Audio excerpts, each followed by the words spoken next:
یہ کون سے جاہل ریلیجس لوگ ہیں جو کہتے ہیں خدا خود بخود آ گیا ہے؟ خدا تو آیا ہی نہیں ہے. کبھی کوئی ایسا وقت ہی نہیں تھا کہ خدا نہیں تھا. خدا آیا ہی نہیں ہے. خدا تو ہمیشہ سے ہے. تو یہ پہلے تو کنسیپٹ کلیئر کریں. خدا آیا نہیں ہے, خدا ہمیشہ سے ہے. ہم اسے میتھمیٹیکلی ثابت کرتے ہیں. دیکھیں, جو یونیورسل ٹروتھ اسٹیبلش ہو چکے ہیں اس کو تو آپ کوئی دوبارہ سے چیلنج نہ کریں.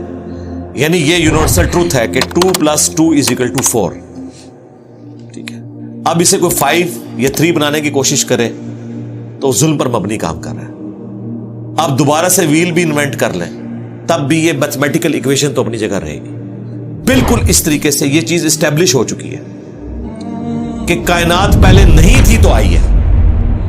آپ کو پتا ہے کچھ عرصہ یہ نظریہ رہا ہے 17ویں اور 18ویں صدی میں کہ یہ اسٹیڈی اسٹیٹ کائنات ہے, ہمیشہ سے ایسے ہی چل رہی ہے. لیکن یہ اب نظریہ اپنی موت مر گیا. ہم جس ایرا میں بیٹھے ہیں نا, یہ نظریہ ختم ہو چکا ہوا ہے. آج سے نہیں, بگ بینگ کے بعد سے, جب وہ ہبل نے ٹیلیسکوپ کے ذریعے چیز دیکھی تھی 1920s میں. ہبل آپ کو پتا ہے بہت بڑا سائنٹسٹ تھا امریکہ میں. اس نے ٹیلیسکوپ کے ذریعے جب یہ سٹارز کی موومنٹ دیکھی, اس کے اوپر میری تفصیلی ویڈیو بھی ہے, بلیک ہولز کے اوپر بھی آپ دیکھ لیں, اور فرام کریشن ٹو کریٹر بھی دیکھ لیں. اس میں میں نے بتایا تھا ہو از اللہ, اس میں بھی بتایا تھا. ہدایہ وکٹری چینل کے اوپر ہمارے بھائی نے دیکھیں کس طرح اس میں ویلیو ایڈیشن کی ہے, وہ ساری ویڈیوز ہیں. تو ہبل نے یہ دیکھا کہ کائنات میں جتنے بھی یہ اجرام فلکی ہیں, یعنی آسمان پہ جتنے آپ کو سیارے ستارے نظر آ رہے ہیں نا, ان میں ایک کامن چیز یہ ہے کہ سب ایک دوسرے سے دور جا رہے ہیں. اور اس کے لیے اس نے اسپیکٹرم جب ڈرا کیا, اسپیکٹرم جب گریجولی کسی چیز کا لائٹ کا اسپیکٹرم ریڈ کی طرف شفٹ ہو, اٹ مینس کہ وہ آپ سے دور جا رہی ہے. تو یہ چیز لاجیکل تھی کہ جب یہ دور جا رہی ہے تو اس کو ٹائم میں ریورس کیا جائے تو کسی ایک جگہ سے شروع ہوئی ہوگی. یعنی میں ہاتھ میں کچھ بالز پکڑوں اور انہیں یوں پھینکوں, سارے ایک دوسرے سے دور جائیں گے. اور یہ ایک یونیورسل ٹروتھ ہے کہ یہ دور اس لیے جا رہے ہیں کہ کہیں ایک جگہ سے یہ سٹارٹ ہوئے تھے. یہ تو ایک نیچرل چیز ہے. اچھا, انہوں نے کہا کہ اگر ہم ٹائم کو ریورس کریں اور ایسے پوائنٹ پہ پہنچیں کہ جہاں سے یہ چیز سٹارٹ ہوئی تھی, تو اس کو سائنٹسٹ نے نام دیا کہ وہ ایک ایسا پوائنٹ تھا کہ جس کی ڈینسٹی انفینٹ تھی, نہ ختم ہونے والی, اور والیوم 0 تھا. والیوم 0 ہے اور ڈینسٹی انفینٹ ہے. اٹ مینس کریشن ایکس نہیں لو, عدم محض سے وجود, کچھ نہیں تھا تو یہ ہو گیا. اور پھر وہ کہتے ہیں کہ یہ جو بگ بینگ ہوا ہے, اس بگ بینگ کے بعد اگر 1 سیکنڈ کے ٹریلین حصے کے اندر بھی ذرا سی ڈسٹربنس آتی تو یہ کائنات وجود میں نہیں آ سکتی تھی. اور یہ تو صرف وجود میں آنے کی بات ہے. پھر جو billions of fine tunings planet earth کے اوپر موجود ہیں, ہر سیارے کے اعتبار سے ہیں, زمین کا سورج سے فاصلہ, پھر ان کی گریویٹیشنل فورس, ان کی موومنٹ, سپیڈ, یہ تو ایک پوری ایک سمجھ لیں ایک ایسی فیلڈ ہے جس میں انسان جا کے گم ہو جاتا ہے. ان ساری چیزوں کو کنسیڈر کر کے اسٹیڈی اسٹیٹ کائنات کی تھیوری تو ہوگی ختم اور بگ بینگ ہوگی اسٹیبلش.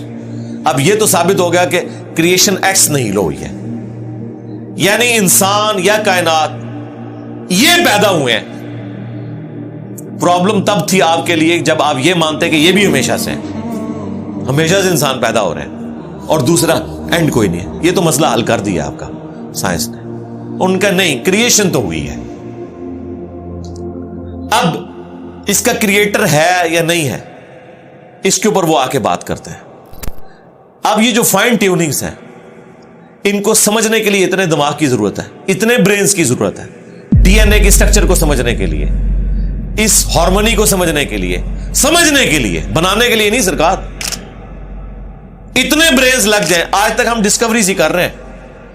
یہ جتنے ہم چیزیں دریافت کرتے ہیں نا, وہ ہم قانون قدرت دریافت کرتے ہیں. یعنی اگر ہم نے یہ چیز ایکسپلور کر لی ہے کہ سورج مشرق سے نکلتا ہے, مغرب میں غروب ہوتا ہے ود رسپیکٹ ٹو زمین, ویسے تو غروب ہوتا ہی نہیں ہے نا, نکلتا ہے.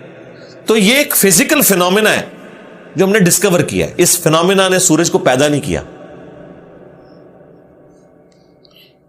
یہ کریٹر آف سن تو نہیں ہے, یہ اگر آپ کو پتا چل گیا. انڈے میں سے چوزا نکلتا ہے اور چوزا اتنے عرصے کے لیے انڈے کو آپ گرمائش میں رکھتے ہیں 22 دن کے لیے مرغی کے نیچے یا کسی مشین میں. تو اس انفارمیشن نے چوزے کو پیدا نہیں کیا, بلکہ یہ چوزے کے پیدا ہونے کے بارے میں انفارمیشن ہے. آپ اس کے اندر مزید چلے جائیں, جتنا ڈیپ ڈگ کرتے جائیں, الٹیمیٹلی آپ کی ایک انفارمیشن ایڈ ہوگی.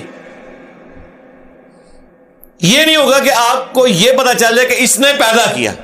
وہ تو مرغی کو خود نہیں پتا جو پیدا کرنے والی ہے, کروکوڈائل کو, ایلیفینٹ کو یہ پتہ ہی نہیں میرے اندر کیا کیا کوالٹیز ہیں, جس کو یہ پتہ ہی نہیں میرے اندر کیا کوالٹیز ہیں, انسان کو نہیں پتا ابھی تک میرے اندر کیا کوالٹیز ہیں. یہ تو بھی سائنس تھوڑا بہت آپ کو ایکسپلور کر رہی ہے.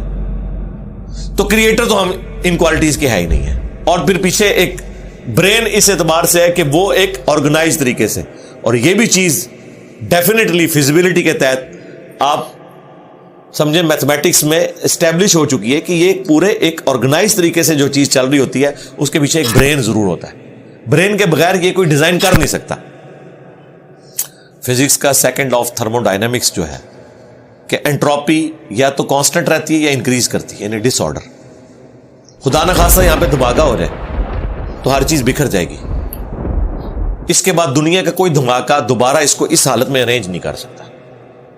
اس کو کہتے ہیں انٹروپی, کہ کہیں پہ بگاڑ آتا ہے تو وہ بڑھتا ہے. یہ ہو سکتا ہے کہ مزید آپ لوگ لائیں تو یہ بگاڑ اور بڑھتا جائے, یا جتنا ہے اتنا ہی رہے, واپس آرگنائز نہیں ہو سکتا جب تک کہ دوبارہ سے انٹروین کر کے آپ یہ کرنا. جس طرح وہ زیارت میں انہوں نے محمد علی جناح کے وہ سارے وہ میوزیم تباہ کر دیا تھا دہشت گردوں نے, تو دوبارہ سے انہوں نے بنایا, تو خود بخود تو نہیں بنا. دھماکے کے بعد تو سب کچھ خود بخود پھیل گیا تھا, لیکن دوبارہ اس جگہ پہ لانے کے لیے آپ کو بجٹ لگا ہے, برین لگا ہے, ایفرٹ پٹ کی ہیں, پھر جا کے وہ آرگنائز ہوا ہے. تو اس کا مطلب ہے آرڈر بنانے کے لیے برین چاہیے ہوتا ہے, ڈس آرڈر کے لیے کوئی مسئلہ نہیں. اور ڈس آرڈر کے بعد دوبارہ آرڈر بن جائے اس کے لیے برین چاہیے. سرکار یہ کون سا ڈس آرڈر ہے, یہ کون سا بگ بینگ ہے؟ چھوٹا سا دھماکہ آرگنائز نہیں کرتا, چیز کو بگاڑتا ہے. اور اتنا بڑا دھماکہ, اتنا بڑا آرڈر لے آیا ہے کہ پلانٹ ارتھ کے اوپر 2 ملین سے زیادہ اسپیشیز ہیں. ایک ایک اسپیشی کے اوپر آپ زندگی گزاریں, آپ صرف اس کی عادتیں ہی نہیں بتا سکتے کیا ہیں. یہ تو چھوڑ دیں کہ یہ بنی کیسی ہے. تو یہ تو ایک نہ ختم ہونے والا سلسلہ ہے. تو یہ برین تو اسٹیبلش ہے. اب اگلا سٹیپ یہ ہے کہ یہ جو برین ہے, وہ رچرڈ ڈاکنز بھی کہتا ہے نا دا گاڈ ڈیلوژن میں, جب فریڈ ہائل کا جملہ اسے کوٹ کیا گیا نا, فریڈ ہائل ایک بہت بڑا سمجھے فلاسفر بھی تھا, سائنٹسٹ بھی تھا. اس نے کہا تھا کہ انسان کا بن جانا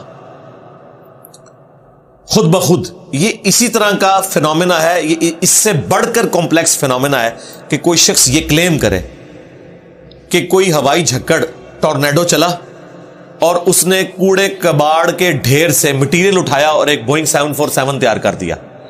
یہ دنیا کا کوئی پاگل بیوقوف آدمی بھی یہ بات نہیں مانے گا.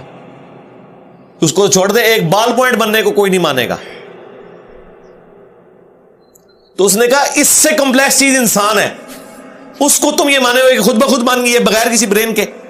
اچھا, تو اس کا جواب آپ کو پتا ہے رچرڈ ڈاکنز نے کیا دیا؟ اس نے ایک چیپٹر بنایا, اس کی ہیڈنگ رکھی دا الٹیمیٹ بوئنگ 747. اس نے کہا پھر سب سے بڑا بوئنگ 747 تو گاڈ ہے. آپ یہ کہہ رہے ہو کہ انسان اتنا کمپلیکس ہے کہ خود بن نہیں سکتا کسی کے بنائے بغیر, تو جو اس کو بنانے والا ہے وہ تو اس سے زیادہ کمپلیکس ہے, وہ تو الٹیمیٹ بوئنگ 747 ہے. اگر اتنا مشکل انسان ڈی این اے اسٹرکچر والا, یہ آپ کہتے ہو خود نہیں بنے گا, اس کو کوئی بنائے گا, تو جس نے اسے بنایا ہے وہ تو اس سے زیادہ کمپلیکس چیز ہے, تو اس کا بھی کوئی کریٹر ہونا چاہیے. تو ہم نے کیا کہا تھا, رکو ذرا, صبر کرو, for the sake of argument ہم تمہاری بات کے ساتھ ایگری کرتے ہیں, لیکن آگے چل. ہاں,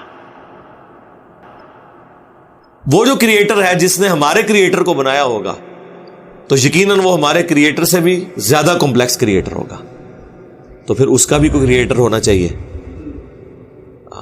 اب تو قیامت تک لگا رہا ہے, یہ ایکویشن کہیں ختم نہیں ہوگی تا وقت کہ کوئی ایک کریٹر ایسا ہو جسے کسی نے نہ بنایا ہو.